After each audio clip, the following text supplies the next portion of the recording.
tell the story of a woman who was ready to give birth. And she came to the emergency room of the hospital, and a nurse now took her into an elevator to go to the delivery room. Somehow or another, the elevator got stuck between floors. So now here she was on the floor of an elevator, and the nurse was helping her to deliver the baby. And obviously, the woman was not very happy about this. And the nurse said to her, "Oh, come on now. This really isn't so bad." She said, "I understand that about 2 years ago, a woman gave birth right out there in the parking lot." And the woman on the floor looked up and said, "Yes, and that was me too." You know, folks, I think there are times in our lives when we can identify with that woman. Everything seems to go wrong, and it's no laughing matter. We have problems. We have family problems, problems at work. Some of our loved ones have problems. We might be concerned about our health. Maybe we're concerned about the health of a loved one, someone with cancer or heart disease. Maybe we experience even the death of loved ones. See, the question is, how can we face suffering? How can we face suffering in our life or in our lives of others? How can we achieve and retain peace of mind and heart? This little packet that I'm holding, it's a little colorful little packet, has inside a little piece of paper. And the paper says, "Guatemalan Worry Dolls." It contains not one, but 6 little dolls. And the paper says, according to legend, Guatemalan children tell one worry to each doll when they go to bed at night, and they place the dolls under their pillow. And in the morning, the dolls have taken their worries away. Folks, I don't think I have to tell you that I'm just a little bit skeptical about all this. I do not think that telling our worries to these little six little dolls will take away our worries. I do, however, think that telling our worries and our fears to Mary, our Blessed Mother, will help us. I think that Mary, our Blessed Mother, can help us attain and retain peace of mind and heart in the midst of our worries and sufferings. You know, one of Mary's titles is Queen of Peace. You know, when the angel announced to her that she would miraculously conceive a child, many fears must have surfaced. I mean, certainly she must have been afraid of being rejected and shunned. She could have been afraid of being stoned to death, because the penalty under law for someone becoming pregnant out of wedlock was to be stoned to death. Yet think about it. Mary faced these fears with trust. She believed what the angel had said to her. "Mary, the Lord is with you." I think she was able to confidently face the future, whatever would happen, because she trusted that God was with her and that God would take care of her. Friends, if we want peace of mind and heart in the midst of our fears and worries and concerns, we too must place our full trust in God as Mary did. Along with Mary, we must believe that the Lord is with us and that He's going to take care of us. I like the story they tell that took place in Africa. 2 men were standing at a river that they were about to cross when they noticed about a dozen crocodiles looking up at them. And one of the men turned to his friend and said, "Are you afraid? Don't you trust in the Lord? Don't you know that Jesus is merciful and good?" And the friend said, "Yes, I do.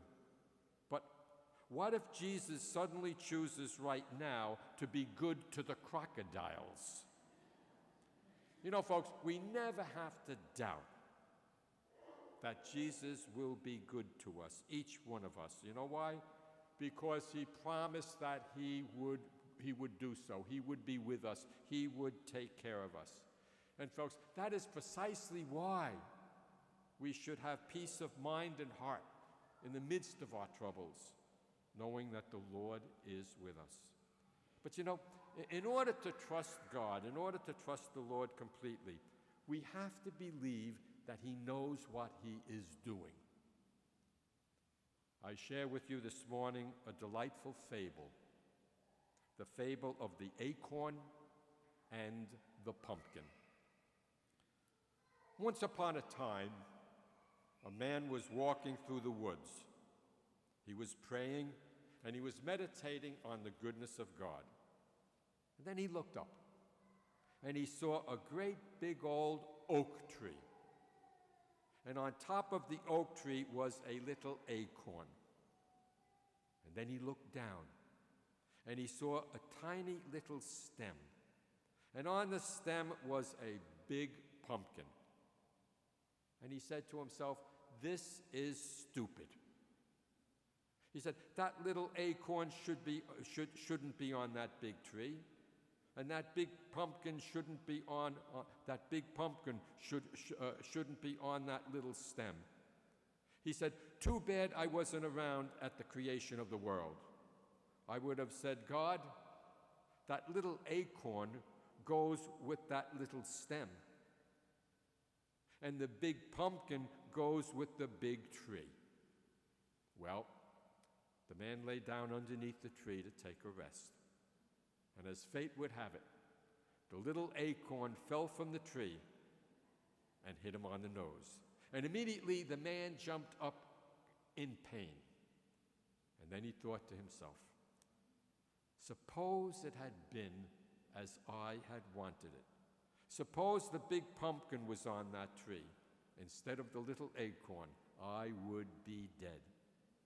And humbly, the man walked away with a greater trust and confidence in God, saying, whatever God does well.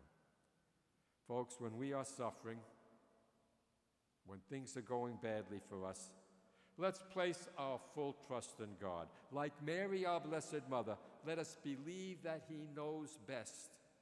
Let us say to ourselves, whatever God does well. You know, today we're talking about peace of mind and heart. I think that it is fear, worry, and anxiety that prevent us from having peace of mind and heart. As many of my friends know, I am a worrywart. I admit it, I'm a worrywart.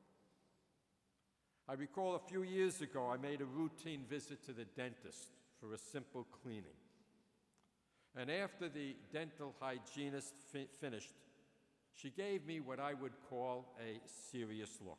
She said, Father, do you know that you have a dark spot under your tongue? And immediately I began to worry, and I said, oh, I hope it's not cancer. And she said, it's probably not.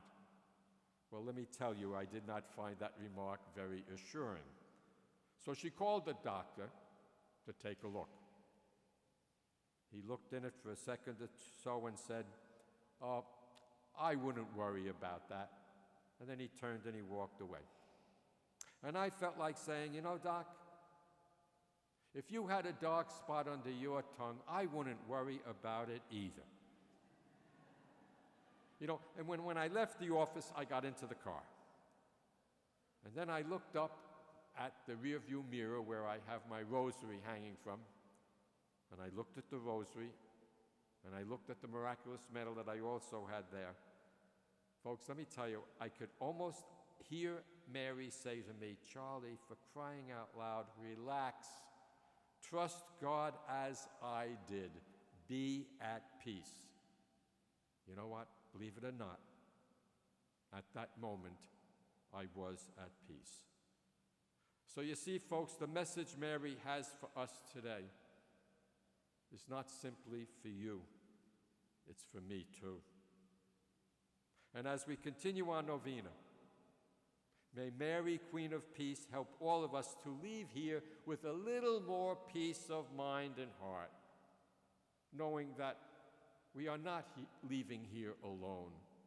Jesus and our Blessed Mother will be with us.